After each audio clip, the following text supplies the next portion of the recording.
Hello everyone, welcome to my mini vlog. Friends, ನಾನಿವತ್ತು ಪಡವಲಕಾಯಿ ಸಾಂಬಾರು ಮಾಡ್ತಾಯಿದ್ದೀನಿ. ಸೊ ಮನೆಯಲ್ಲಿ ಎರಡು ಪಡವಲಕಾಯಿ ಉಳ್ಕೊಂಡಿತ್ತು. ಸೊ ನಮ್ಮತ್ತೆ ಸಾಂಬಾರು ಮಾಡಿಬಿಡಮ್ಮ ಅಂತಂದರು, ಹಾಗಾಗಿ ಸಾಂಬಾರನ್ನ ಮಾಡ್ತಾಯಿದ್ದೀನಿ ಇವತ್ತು.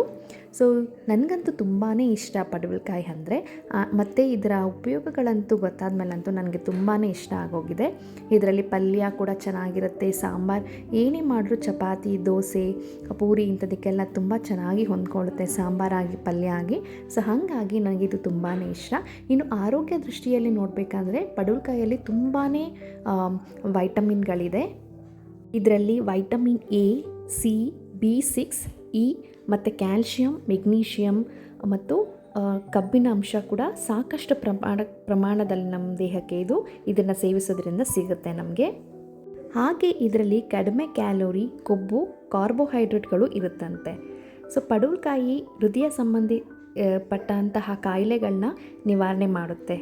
ಹಾಗೆ ಇದರ ಜ್ಯೂಸನ್ನು ನಾವು ಬೆಳಗ್ಗೆ ಸೇವಿಸೋದ್ರಿಂದ ಹೊಟ್ಟೆ ಸಮಸ್ಯೆ ಕೂಡ ನಿವಾರಣೆ ಆಗುತ್ತಂತೆ. ಹಾಗೆ ಪಡವಲಕಾಯಲ್ಲಿ ಕ್ಯಾರೋಟಿನ್ ಅಂಶ ಇರೋದ್ರಿಂದ ಕೂದಲು ಮತ್ತು ಚರ್ಮದ ಆರೋಗ್ಯಕ್ಕೆ ತುಂಬಾ ಒಳ್ಳೆಯದು. ತುಂಬ ಜನರು ಅವರ ವೆಯ್ಟ್ ಲಾಸನ್ನು ಮಾಡ್ಕೊಳ್ಳೋದಕ್ಕೆ ಪ್ರತಿದಿನ ಬೇರೆ ಬೇರೆ ರೀತಿಯಾಗಿ ಪ್ರಯತ್ನವನ್ನು ಮಾಡ್ತಾ ಇರ್ತಾರೆ. ಸೊ ಅಂಥವರು ಅವರ ಡೈಲಿ ಡಯಟ್ ಪ್ಲ್ಯಾನಲ್ಲಿ ಈ ಪಡವಲಕಾಯಿಯನ್ನು ಆ್ಯಡ್ ಮಾಡಿಕೊಂಡ್ರೆ ಅವರ ವೆಯ್ಟ್ ಲಾಸ್ ಕೂಡ ಆದಷ್ಟು ಬೇಗ ಕಡಿಮೆ ಆಗುತ್ತೆ. ಸೊ ಆರೋಗ್ಯವಾಗಿ ಕೂಡ ಇರಬಹುದು.